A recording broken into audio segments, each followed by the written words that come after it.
Et nous sommes en compagnie d'Émilie Rousset, chef étoilée du moulin de Cambelon à Conques en Occitanie. Bonjour. Bonjour Laurence. Merci d'être avec nous. On dit le ou la chef d'ailleurs? On dit les chefs. On est deux chefs dans notre établissement. Vous vous en sortez bien parce que vous travaillez en couple, hein? Oui, c'est ça. C'est ça, avec votre mari. Donc forcément, là, on arrive. Voilà, c'est bientôt la rentrée. Comment ça s'est passé pour vous d'ailleurs cette saison des fêtes? Excellemment bien. On a eu beaucoup de monde. On était très contents. Puis c'est une période festive, donc c'est toujours très agréable. L'ambiance générale, voilà, c'est très sympa. Bonne saison. Vous avez senti quand même, malgré la crise du pouvoir d'achat ou autre, que les gens avaient besoin aussi de se faire plaisir. Il y a eu pas mal de réservations chez vous? Oui. Nous, on a vraiment très très bien travaillé. On est dans un village touristique, donc un village classé. Donc c'est vrai qu'on continue à avoir pas mal de monde et on a été étoilé cette année. Donc c'est vrai que ça a été aussi le petit plus de cette année. Donc la saison a très très bien marché. Oui, j'imagine. Alors, pour les auditeurs tristes qui nous écoutent, vous vouliez éventuellement nous conseiller une recette à base d'agrumes, hein, c'est ça? C'est ça, voilà. On vous écoute. Donc nous, on travaille. La période des agrumes est vraiment une période importante. On aime beaucoup ça, et c'est vraiment un fruit qui se décline de plein de manières différentes. Et il y a tellement de diversité au niveau des agrumes. Et donc nous, on a préparé une recette autour des agrumes qui sont cultivés dans les Pyrénées-Orientales. Donc avec une déclinaison de 4 agrumes. Donc on fait des gnocchis de pommes de terre.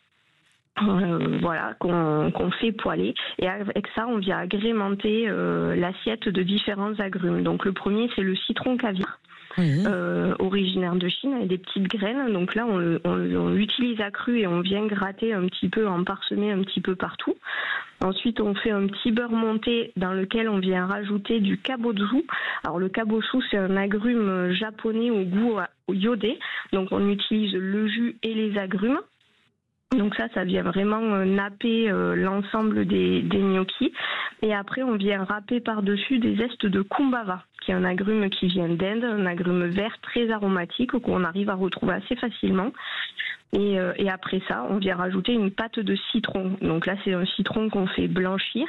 Et après, on le mixe très longtemps avec un peu de miel, et on va faire des petits points sur l'assiette. Et donc cette déclinaison fait une déclinaison d'agrumes avec le gnocchi de pommes de terre. Et ça fait un plat vraiment très très frais et très aromatique. Ouais, on vous croit en tout cas, ça se sent et ça s'entend. Vous revendiquez une cuisine à la fois simple et accessible, hein, c'est ça? Voilà, c'est ça. Nous, on utilise vraiment les produits locaux, et on vient agrémenter avec tous ces petits condiments qu'on peut avoir. Donc ça peut être des agrumes, ça peut être des herbes, des épices, mais rester sur des produits simples qui parlent à tout le monde. Et après, notre cuisine permet d'agrémenter et de valoriser ces produits. Il n'y a pas de carte figée, hein, il n'y a pas forcément de plat signature, hein, c'est ça? Non, surtout pas. Surtout pas.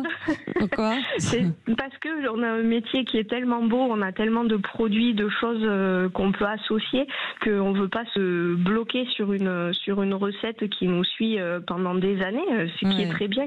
Certains chefs aiment bien justement avoir quelque chose comme ça qui les représente. Et nous, ce qui nous représente, c'est vraiment le côté pas figé. Le matin, on arrive, on a une nouvelle idée, on la fait, on associe autre chose, on fait évoluer le plat, et c'est ce qui nous plaît, et c'est ce qui plaît aussi à nos clients. On en parle souvent avec les chefs qu'on a à l'antenne, sur Sud Radio, qui n'ont pas attendu les chefs comme vous, j'imagine, à crise écologique pour faire une cuisine responsable. Hein, c'est ce que vous revendiquez aussi, Émilie Rousset. Nous, on a plusieurs labels par rapport à notre cuisine engagée. On fait très attention au sourcing, à l'origine de nos produits, comment c'est cultivé, qui l'a cultivé, payé au prix juste, et surtout le gaspillage aussi qui est très surveillé dans la cuisine, à bien réutiliser l'ensemble des produits dans leur entièreté. Voilà, ça c'est très très important. Ouais, forcément. Question bête, mais vous l'avez dit un petit peu au début, vous travaillez donc à 4 mains avec votre mari. C'est compliqué de travailler en couple ou pas? Qui est le chef de qui? On vous pose souvent la question, j'imagine, non? Oui, oui, oui. Ah. Mais non, il n'y a pas de. On est vraiment à part égale, tous les deux.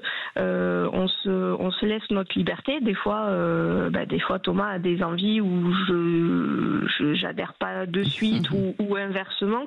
Mais on se laisse vraiment notre liberté à chacun de s'exprimer, ce qui fait que ça marche très bien parce que voilà, personne n'est frustré, personne n'est le chef de personne. C'est ça.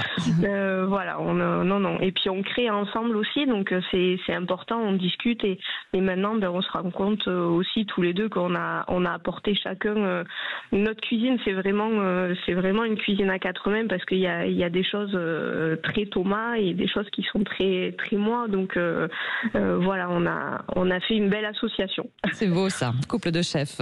En tout cas, merci d'avoir été avec nous, hein, Émilie Rousset.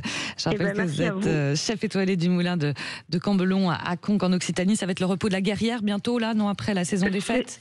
Voilà, c'est ça. Là, on est en vacances. On attaque les vacances aujourd'hui là pour 2 mois. Donc, ah oui. Ouais, des grosses vacances. On est contents. Bien mérité. Merci d'avoir été avec nous. À très bientôt.